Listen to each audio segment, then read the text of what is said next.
আসসালামু আলাইকুম everyone, welcome back to my Tina's blogs in UK. আশা করি যে যেখান থেকে আমার ভিডিওটি দেখতেছেন আপনারা সবাই ভালো আছেন, সুস্থ আছেন। আলহামদুলিল্লাহ আমরাও ভালো আছি। তো আজকে আমি আপনাদের সঙ্গে আরেকটি ফানি ব্লগ শেয়ার করবো, আশা করি ভালো লাগবে। আর যদি ভালো লেগে থাকে প্লিজ আমার চ্যানেলটাকে সাপোর্ট করবেন। তো আজকে হচ্ছে গিয়ে আমাদের অনেকগুলো গাছে কালো পিঁপড়া হয়ে যায়, আর সেই পিঁপড়া থেকে কীভাবে রক্ষা পেতে পারি সেটাই নিয়ে আপনাদের সঙ্গে শেয়ার করব। তো আশা করি আপনারা আমার পুরোটা ভিডিও দেখবেন। তো এখানে হচ্ছে গিয়ে করলা গাছ, আর কালো পিঁপড়া করলা গাছগুলোকে খুবই পছন্দ করে, একেবারে ছোট থেকেই শুরু করে কালো পিঁপড়া অনেকটাই হয়ে যায় করলা গাছে। তো এখানে দেখতে পাচ্ছেন আলহামদুলিল্লাহ আমার গাছগুলো অনেকটাই বড় হয়ে গেছে, আর কিছু কিছু কেরলাও ধরে গেছে, বাট অনেকগুলো কালো পিঁপড়াও হয়ে গেছে। তো যখন প্রথমে আমি অনেকগুলো কালো পিঁপড়া লক্ষ্য করলাম, তারপর আমি একটা কীটনাশক ব্যবহার করেছিলাম, আর একদিন ব্যবহার করার ফলেই আলহামদুলিল্লাহ আমার সবগুলো পিঁপড়া চলে গেছে, দুই একটা ছাড়া। তো ভাবলাম আপনাদের সঙ্গে একটু শেয়ার করে নেই, যেহেতু আমি সফলতা পেয়েছি। তো ওই দিন আমি আর ভিডিও করিনি যখন পিঁপড়াগুলো দেখা যাচ্ছিল আমার করলা গাছের মধ্যে। তো আজকে আমি লক্ষ্য করলাম আমার রানা বিনসের মধ্যে অনেকগুলো পিঁপড়া হয়ে গেছে, আমি আসলে খেয়াল করিনি। তো ভাবলাম আপনাদের সঙ্গে একটু ভিডিও করে নেই, আর আমি ওই স্প্রেটা ইউজ করব, তো আপনাদের হয়তো বা একটু উপকারে আসতে পারে। তো এখানে দেখতে পাচ্ছেন আমার টমেটো গাছ আলহামদুলিল্লাহ অনেকটাই বড় হয়ে গেছে, আর অনেকগুলো টমেটো আসছে। তো আমি অলরেডি একবার হারভেস্টও করে নিচ্ছি। তো আপনাদের সঙ্গে শেয়ার করা হয়নি, আমি একটু ভিডিও করে রেখেছি, যদি অন্য কোনো সময় আমি শেয়ার করি তাহলে অবশ্যই শেয়ার করব।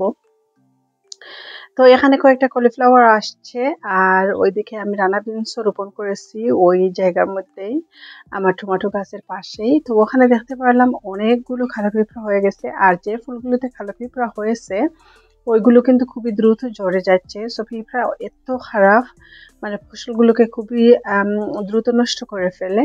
তো আমি ভাবতেছিলাম কেন আমার রানা বিনসগুলো প্রতিটা কেন টিকতেছে না, শুধু ফুল ঝরতেছে।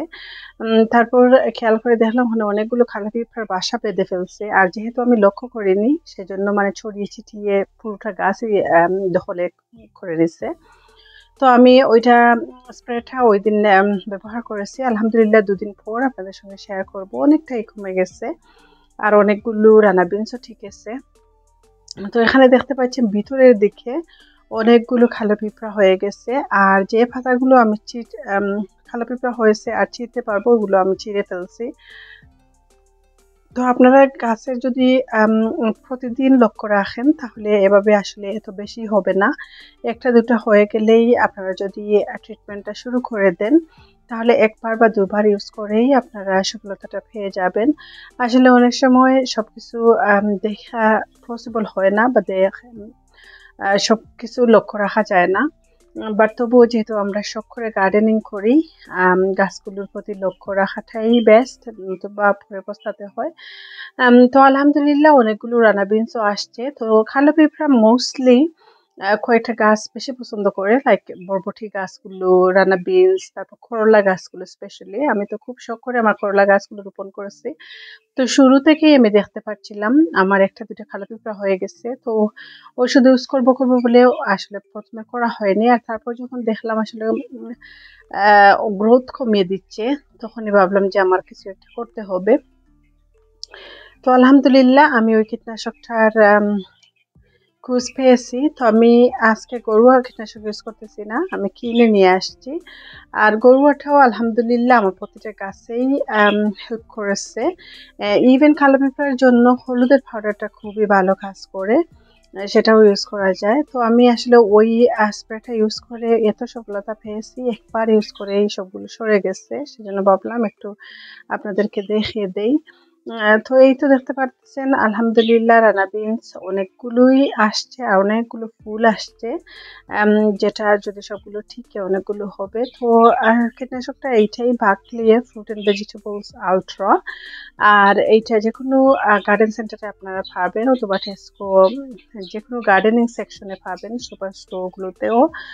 আর ওইখানের মধ্যে লেখা আছে আপনারা কোন সময় ব্যবহার করবেন। তো সানলাইটের মধ্যে দিবেন না, একেবারেই সকালে অথবা বিকালের দিকে 6টা থেকে 6টার পরে দিতে পারবেন। তো অনেক সময় আসলে সোয়েটার পরেও রুদ্র থেকে যায়। তো আমি যখন নিয়ে আসছিলাম তখন রুদ্র ছিল না। তারপর মনে হয় 7:30 তখন একটু রুদ্র চলে আসে, বা ওই রুদ্রগুলো তেমন একটা স্ট্রং না, মিষ্টি রুদ্র থাকে, তো ওইটা তেমন একটা এফেক্ট করে না। তবুও আমি ভালোভাবে স্প্রেটা মেরে দিলাম।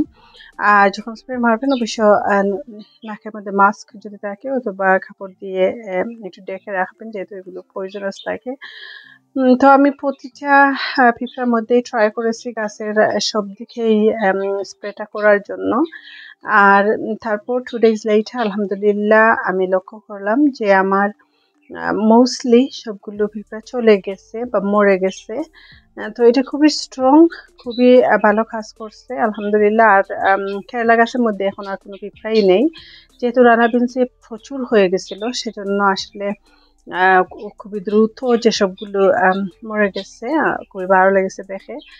আর কিছু হয়তো বা আবারও ব্যাক করতে পারে, যেহেতু বেশি হয়ে গেছিল রানা বিনসে। সো আশা করি আমার আজকের এই ভিডিওটি আপনাদের একটু হলেও ভালো লেগেছে। তো আমি যখন পিঁপড়া খুঁজতেছিলাম তখন দেখলাম অনেকগুলো রানা বিনস বড় হয়ে গেছে, তো ওগুলো আমি হারভেস্ট করে নিলাম।